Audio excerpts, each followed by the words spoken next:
At Hope Vale Primary School in the lush hills of Portland, the teachers believed in more than textbooks and test scores. They believed in their students, all of them. Whether a child was fast or slow, loud or shy, new to the school or born right around the corner, every Pickney had a place in their class. Equity in education, Ms. Preddy and Zaria. Zaria came from a rural farming community. Her parents couldn't always afford books, and she often came to school with just a pencil and her drawing pad. She rarely raised her hand and struggled to keep up in written assignments. Though her grades were low, her drawings told deep stories. Ms. Preddy realized Zaria didn't lack talent, just access. She ensured Zaria had extra materials and introduced a creative corner where students could express learning through art. Zaria began doing comic strips instead of long written stories. Her storytelling grew, her confidence soared, and her classmates even started asking to draw their ideas like Zaria. Equity don't mean we give every Pickney the same thing. It mean we give dem what dem need to shine. Differentiated instruction, Ms. Roden and Dwayne. Dwayne couldn't sit still, always bouncing, always talking. He'd shout out answers before anyone else could think. While bright, his constant energy meant he missed instructions and didn't finish assignments.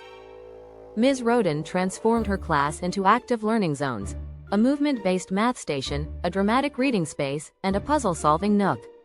Dwayne excelled in the acting and role-play activities, helping his group reenact stories and solve problems in real time. She also gave him leadership tasks to channel his energy positively.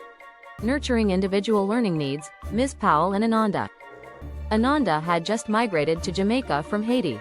She spoke mostly French Creole and found it difficult to keep up in English-based lessons. She stayed silent, afraid of being laughed at for her accent. Ms. Powell partnered her with a kind student who understood a bit of French, and she incorporated simple visual aids and bilingual word cards around the classroom. She invited Ananda to teach the class about Haitian culture and included Creole phrases during morning circle time. Soon, Ananda was smiling, sharing, and even writing her first full story in English, proudly decorated with the Haitian and Jamaican flags. Teacher support and mentorship, Mrs. Stephenson.Johnson and Omar. Omar was often disruptive during reading class. Diagnosed with dyslexia, he felt frustrated, especially when classmates teased him for reading slowly. His self-esteem was low, and he was withdrawing. Mrs. Stephenson.Johnson worked one-on-one with Omar during lunch breaks. She used colored overlays, audiobooks, and gave him access to a special reading tablet. She also trained a small group of peer mentors, reading buddies, who helped Omar without judgment. One day, Omar read an entire paragraph aloud. The class clapped, and he smiled for the first time in weeks. Every Pickney needs somebody who nah give up pon dem. Am I just make sure am I a dat somebody. Encouraging environment, Ms. Howell and Keisha.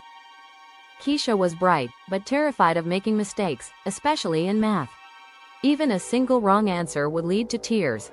She refused to participate unless she was absolutely sure. Ms. Howell turned her classroom into a courage zone.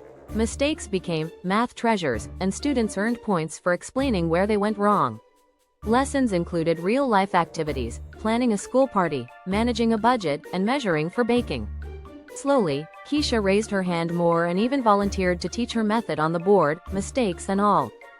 In a DIS classroom, failure is fertilizer, it helped e-learning grow. At Hope Vale Primary, the walls echoed with laughter, patois, English, and even a little Creole.